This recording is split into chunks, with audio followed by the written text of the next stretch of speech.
Shoutout po muna sa mga solid nating mga ka-teammate na laging nanonood dito at nagkukomento sa ating mga topic na sila Juan Solige, User, Tortoga Randy, JJ Sibum, and Ronald Burbosidad. Tune-up game Ginebra vs Blackwater. Raymond Aguilar nag-ala Justin Brownlee sa game at nagpakitang gilas na si Maverick Ahamnisi. Grabe ang hinapit sa game nito. So yan nga ang ating mga tatalakayin. Pero bago nga natin talakayin etong topic natin ito, baka naman pwedeng maka-request kahit isang subscribe lamang po dito sa ating channel. At kung mabigat naman ito para sa inyo, kahit isang like and share na lamang po, malaking tulong na po yon. Salamat po. Sa patuloy na ang paghahanda ng dalawang team na ito para sa All Filipino Cup, batay sa inilabas na video clip ni Ginebra Boys Ballballers credit po, makikitang naglaban sa tune-up game ang Ginebra at Blackwater. Base sa kaunting pasilip na ito, pansing kasama na sa koponan ng bossing ang veteran superstar na bagong mukha rito na si James Yap, kung saan nakapagpakita nga siya ng kanyang pamatay na tres. So sa Ginebra naman, mapapansing ilang bench player ang nasa sa loob na gamit ng Ginebra. Ito'y bilang paghahandaan na rin sa paparating na Philippine Cup. Sa larong ito, kapansin-pansin ang napakagandang laro ni Maverick Ahamnisi. Bukod sa opensa niya, mahusay rin ang pinapakita niyang magagandang pasa na nagre-resulta ng magandang opensa para sa kanila. So si Maverick Ahamnisi ngayong All Filipino Cup, ito yung first time niya bilang Ginebra. Kaya naman asahan na mas magagamit pa siya ng husto sa team na ito.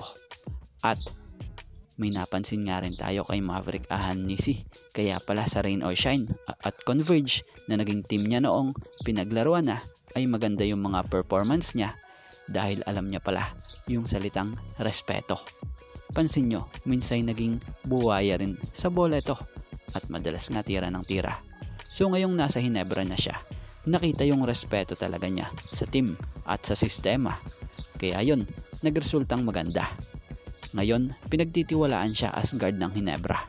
Alam nyo bang sa unang conference ni Maverick Ahamnisi dito sa Ginebra, nag-average nga agad ito ng solid performance gaya ng 14.4 points per game, 6.5 rebounds per game, 4.09 assists per game, and 0.7 steals per game. So malipat tayo kay Raymond Aguilar. Mabalik tayo saglit sa tune-up game na ito. Alam nyo bang wala pa rin kupa si Raymond Aguilar kahit na bench player siya? Pagdating naman sa mga ganitong sitwasyon, talagang may ibubuga at maaasahan siya. Sa laro ngang ito, nagulat ang teammates niya dahil nag-ala Justin Brownlee nga siya. So natuwa nga po ang mga teammates niya sa ginawa ni Raymond Aguilar na ito.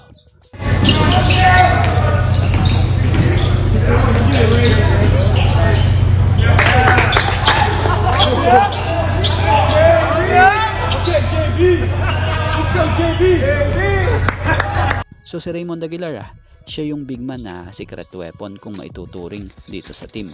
So alam nyo bang kahit na madalas bench player siya, ilang kampyonato na rin ang nararanasan niya rito sa team ng Ginebra. Yung iba, nagsasabi wala daw ito na itutulong sa team. Pero dyan kayo nagkakamali dahil hindi nyo nakikita yung sakripisyo niya sa ensayo para bantayan yung mga key players at para mas gumaling pa yung mga key players na iniidolo nyo. Hindi ba kayo nagtataka kung bakit hindi yan mabitawan ni Coach Tim Cone?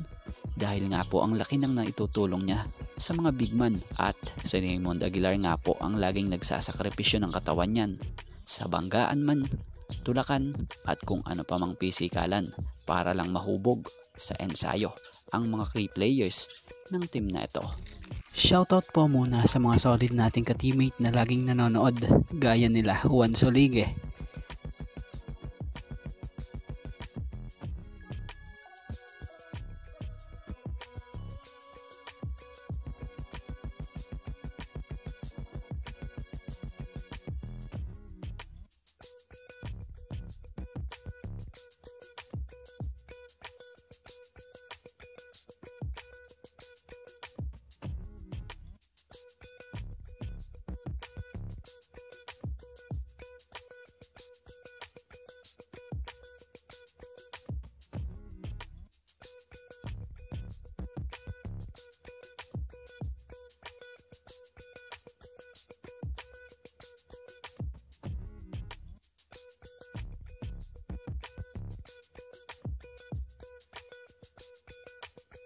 User.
Tortogarandi.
JJC Boom.